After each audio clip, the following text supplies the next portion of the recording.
Gonzalez, and I will be informing you how to make spaghetti and meatballs. According to a news article on UPI.com, a survey was taken on September 12, 2011, and it states and nearly 1/3 of U.S. adults don't know how to cook. On behalf of Bosch Appliances, Impulse Research states that along with the 1/3, 28% of the U.S. adults don't know how to cook. The survey also states that more than one half of U.S. adults do not cook because their spouse doesn't cooking, while 25% says that they don't cook because they don't cook because they don't want to clean up right afterwards, and 21% says that they don't have the time. I used to be a part of these numbers until I learned how to cook, and I'm still learning how to cook so that I can prepare myself when I'm living on my own. Making spaghetti and meatballs is a very easy process, but it is time consuming and requires patience. So first I will discuss the background of spaghetti and meatballs, then I will discuss how pasta is made in a factory, and then I will discuss how to make spaghetti and meatballs.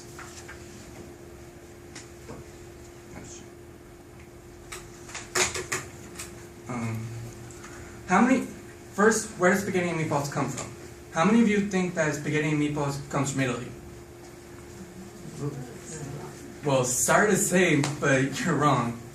Because according to an article on Smithsonian.com, he says that spaghetti and meatballs does not come from Italy. Meatballs has many versions all across the world, from Sweden to Italy.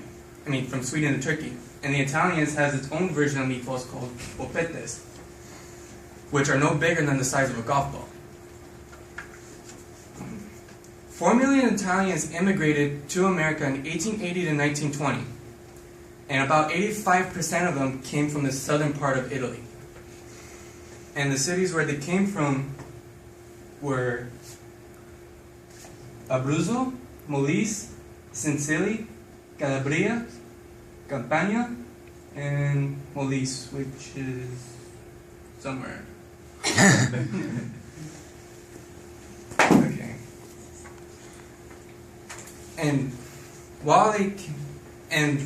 because they left the southern part of Italy, they left because due to political and economic circumstances, they left the area very poor.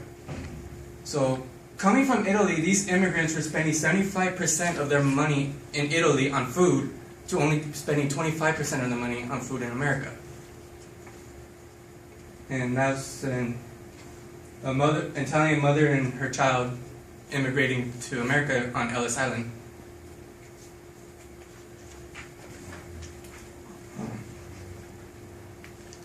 Now I discuss how the background of spaghetti and meatballs. Now I'll tell you how pasta is made in a factory.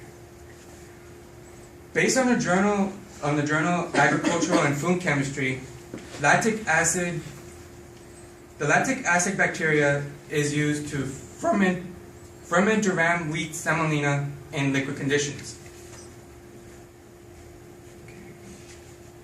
92 of the 130 wheat durum gliadin spots were almost completely hydrolyzed by lactic acid bacteria.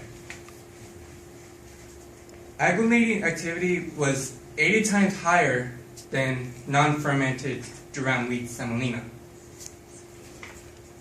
And the biotechnology results show that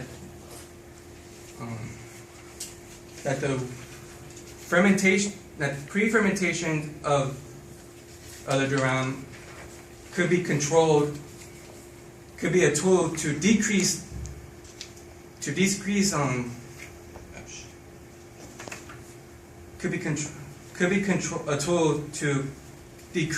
the gluten tolerated by the lactic acid bacteria, as well as decrease the risk of gluten contaminations for gluten-free products. Now I will discuss to you how to make spaghetti and meatballs. Making spaghetti and meatballs is a very easy process, but it is time consuming. first step you need to know to make spaghetti and meatballs is if the ground beef or ground turkey, whichever one you use, is in the freezer, you must first defrost that. And then, while waiting for that to defrost, you get a pot big enough to cook the spaghetti or the pasta, and you put water, oil, and salt so that the pasta does not stick to the pot. And while waiting for the pot to boil, the water to boil, you cook the meat for approximately about 15 to 20 minutes until it gets brown. And once the meat gets brown, you lower the flame so that it can stay warm while you're waiting for the water to boil. Once the water starts boiling, you put the pasta in the pot while stirring occasionally for the pasta to cook. And while you're waiting for the pasta to cook as well, you could either cook the sauce by itself or you could cook it with the meat. And once the pasta is cooked, you then drain the water out of the drainer, and then once you drain all the water out completely, you put the pasta back in the pot, and then, I forgot to say this earlier, but before you even cook the sauce, you must first drain the grease out of the meat. That way it's not too greasy and salty when you eat.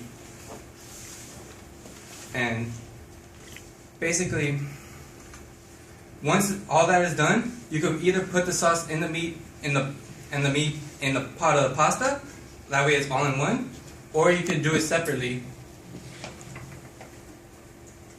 And to make meatballs, you grab a handful of ground beef, put it in a ball, and with eggs and butter, that way it all sticks together. And then to add flavor to it, you add onions, breadcrumbs, and